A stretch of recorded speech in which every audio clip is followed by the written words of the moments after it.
কেউ বেচেছেন জমি, কেউ বেচেছেন বোনের গহনা, কেউ আবার নিজের মাথা গোজার শেষ সম্বলটুকু বন্ধক রেখেছেন শুধু বিদেশ গিয়ে পরিবারকে ভালো রাখার আশায়।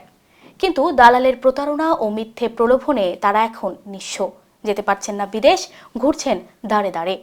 বলছিলাম সৌদি আরব যেতে ইচ্ছুক 14 ভুক্তভোগীর কথা। ভুক্তভোগীরা কিভাবে প্রতারণার শিকার হলেন সে অনুসন্ধান করেছেন আমাদের সহকর্মী তুহিন ভুইয়া। হঠাৎই বেশ কয়েকজন সৌদি গমন ইচ্ছুক ভুক্তভোগী হাজির হয়েছেন প্রবাস খবর অফিসে। জানাতে এসেছেন তাদের ভোগান্তি ও প্রতারণার বিষয়টি।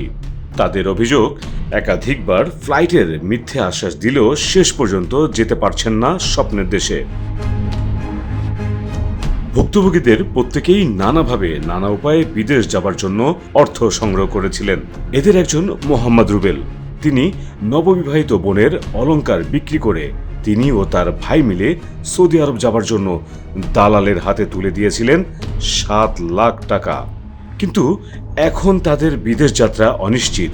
ঠিক সময় বোনের অলংকার ফেরত না দিতে পারলে ভেঙে যাবে বোনের সংসার। প্রায় 7 লক্ষ টাকা 2 ভাইয়ের টাকা দিছি।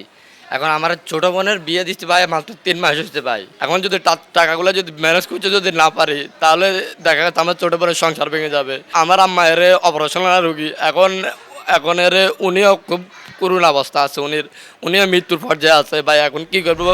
আরেক ভুক্তভোগী মোহাম্মদ এরশাদ বিদেশে যাবার আশায় তিনিও তার মাথা গোজার ঠাঁইটুকু বন্ধক রেখেছেন এলাকার মহাজনের কাছে। ঠিক সময় টাকা ফেরত না দিতে পারলে রাস্তায় গিয়ে দাঁড়াতে হবে এই ভুক্তভোগী পরিবারকে। 3.5 লক্ষ টাকা আমি আমার যে ভিটামারিটা ছিল এই মেয়াদি বন্ধকের মাধ্যমে নিয়েছে। ওনারা বলছে 3 মাসের ভিতরে টাকা না দিতে পারলে ওনারা জমিনে নিয়ে যাবে। আর সেটা বলতেছে ওরা আমাদেরকে চেনে না, টাকা পয়সা সব ওনাদের মাধ্যমে হাতের লেনদেন করা হয়েছে। এখন আমাদের বাড়িতে যাওয়ার মতন আর কোনো রাস্তা নাই। শঙ্কর সূত্রধর ধার দেনা করে টাকা তুলে দিয়েছিলেন দালালের হাতে। এখন গ্রামে ফেরাও কঠিন হয়ে গেছে তার, তাই পালিয়ে পড়ে আছেন ঢাকায়। খেয়ে না খেয়ে রাজধানীর পল্টনের ফুটপাতেই কাটছে তার দিন। এজেন্সিতে যে টাকাগুলো দিয়েছি সব আমার লোনের টাকা। আজকে আসছে আজকে 3-4 দিন। আমি সকাল হতে এখন পর্যন্ত 1 গ্লাস পানির উপরে আছি। আর ওদের কাছে যখন আমরা 9 তারিখে আসছি আমাদেরকে 2টা বাজে সব কাগজপত্র বুঝাই দেবো। 5টা 35 মিনিটে ফ্লাইট। ওরা খালি আমাদেরকে কাগজপত্র বুঝাই দিতেছে এখনো পর্যন্ত বুঝাই দেয় নাই। যখন 2টা বাজে আমাদেরকে আর চিনে না এই এজেন্সি। ভুক্তভোগীদের প্রত্যেকের গল্পটা প্রায় একই। একদিকে বিদেশ যাত্রা অনিশ্চিত, অন্যদিকে পাওনাদারের চাপ, ফলে এক প্রকার দুর্বিষহ জীবনযাপন করছেন তারা। মানে আমাদেরকে একদম নিঃস্ব করে দিচ্ছে। এখন ওনারা যদি আমাদেরকে বলে যে আমরা দেই নেই টাকা বা আমরা যাইতে পারুম না, তাহলে আমাদের মৃত্যু ছাড়া ভাই আর কি প্রয়োজন আমরা গাড়ি তুলে মাথা দিয়ে মরে যাবো। কথা বুঝছেন, আমরা বাড়িতে যাওয়া অসম্ভবের ব্যাপার। ভুক্তভোগীরা জানান সৌদি যাওয়ার জন্য তারা টাকা দিয়েছিল রাজধানীর নয়াপল্টনের উত্তরবঙ্গ ওভারসিজ ও পুরান পল্টনের ওজিফা এয়ার ইন্টারন্যাশনালের অফিসে। দুটি প্রতিষ্ঠানই অনুমোদনবিহীন, নেই বিএমএটি নিবন্ধন বা আরএল নম্বর। এবার ভুক্তভোগীদের সাথে নিয়েই যেতে চাই ওই দুটি প্রতিষ্ঠানে। উত্তরবঙ্গের অফিসে ঢুকতেই উত্তেজিত হয়ে যান প্রতিষ্ঠানটির এক কর্মচারী।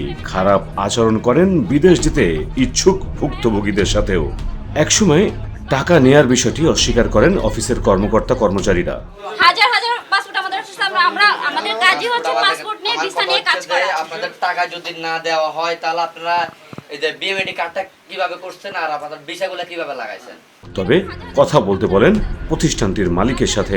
পরানিতে তার অফিসে গেলে তিনি উল্টো দায় চাপান ভুক্তভোগীদের উপর। আমি নিজেই সমস্যা আছে, এই যে লোকগুলো নিয়ে আমি এখানে অনেক টাকা ইনভেস্ট করা। আমি দেখেন যে এখন পর্যন্ত আমার অফিস স্টাফের বেতন দিতে পারতেছে না, অফিস ভাড়া দিতে পারতেছে না, আমি নিজেই তো বিপদে। উত্তরবঙ্গের মালিক যদি নিজেই বিপদে থাকেন তাহলে এই ভুক্তভোগীদের দায়িত্ব নেবে কে?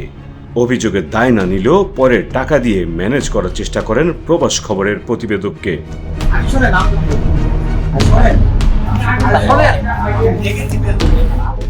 আরেক প্রতিষ্ঠান ওজিফা এয়ার ইন্টারন্যাশনালে গেলে পাওয়া যায়নি প্রতিষ্ঠানের মালিক আনোয়ার হোসেনকে।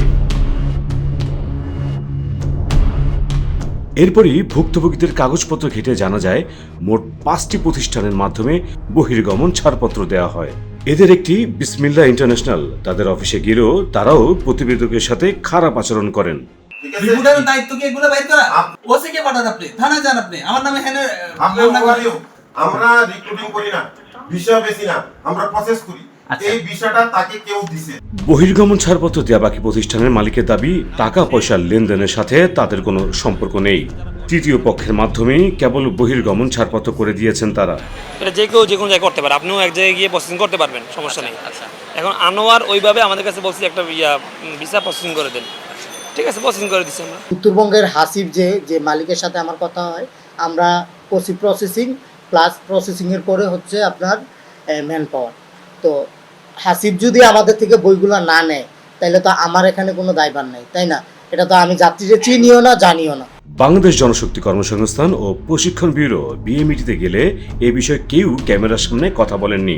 তবে অতিরিক্ত মহাপরিচালক হাবিবুর রহমান জানিয়েছেন, অভিযোগ পেলে লাইসেন্স মালিকদের বিরুদ্ধে ব্যবস্থা নেবেন তারা। মিশুক মোস্তফা, প্রবাস খবর।